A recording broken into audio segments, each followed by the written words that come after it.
Hello there, and welcome to tonight's episode of Forum Focus. I'm Wyatt Sharpe. It's good to have you with us. Well, 2025 in Canadian politics has officially come to a close. It kicked off with seismic shifts at the top of the federal government. After nearly a decade in power, Justin Trudeau resigned early in the year, ending an era marked by climate policies, pandemic recovery, and rising concerns about affordability. His departure paved the way for former central banker Mark Carney to take over as leader of the Liberal Party and soon after as Prime Minister, really what many of his supporters would argue bringing a fresh economic experience to the forefront of Canadian politics. In the spring, a federal election confirmed Carney's Liberals in minority government, reshaping the parliamentary landscape and setting the stage for a year that was defined by policy battles, coalition building, and governance under new leadership. And joining me now to talk about it all is political commentator Anthony Feor. Thank you so much. Hey. Let's just kind of start out with where we are now compared to the starting of this calendar year. Of course, people will remember going into the Christmas break last year where you had Chrystia Freeland announcing that she was going to be stepping down, which kind of prompted a flurry of Liberal MPs to call on Prime Minister Justin Trudeau to resign. And then it wasn't until after the holidays that he officially did that. What do you make of kind of where we are now and how that's kind of different from how we started the year? Night and day. I was there the day that she resigned from cabinet. And it was like that scene from Mean Girls where Regina George is standing in the hallway and she's got her arms folded and it was utter chaos. And that was the night of I believe, the Christmas party, which was insane too. Which she still went to.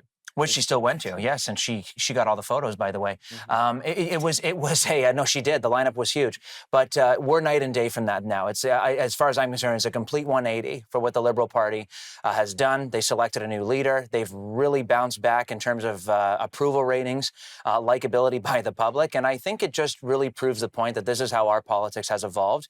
We love to enshrine our Westminster parliamentary system. I still do. I still like to play the little fun thing. Oh, three parties and yada, yada, yada. It all boils down to the leader and the likability.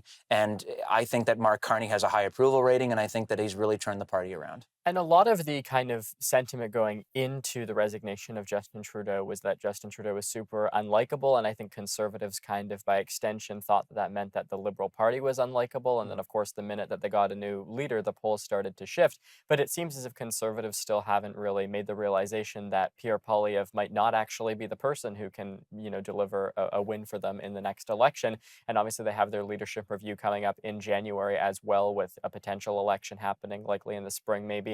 What do you think just in terms of the Liberal parties and their opponents, and that being maybe it be Pierre Poilievre, maybe it'll be somebody else, and just what the Conservatives need to stand for in order to actually have a chance at going against Mark Carney? It seems as if sometimes like the Conservatives under Pierre Poilievre, whether it be under Trudeau or whether it be under Mark Carney, they struggle to kind of define what it is that they're proposing instead of just simply opposing anything that the Liberal government does. Well, that's what they do. So it's all provoke and confront, bravado.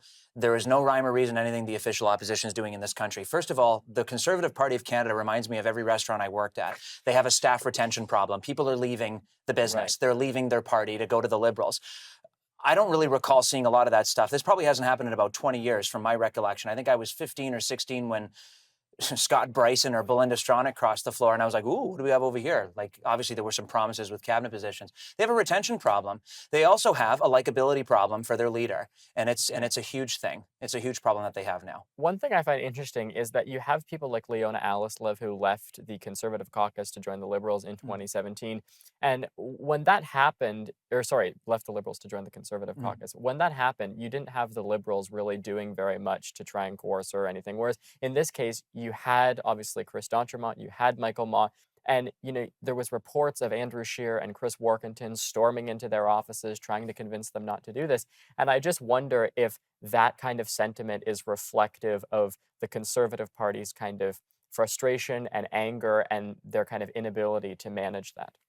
You have to win the election. And I probably would bet thousands of dollars right now on your show that half of the people who are in that opposition caucus right now got in when they were 20 points ahead in the polls. They were selected by the leader. They ran because they thought that they were going to be in government. Right. Make a difference. I do believe everybody's heart could be in the right place there.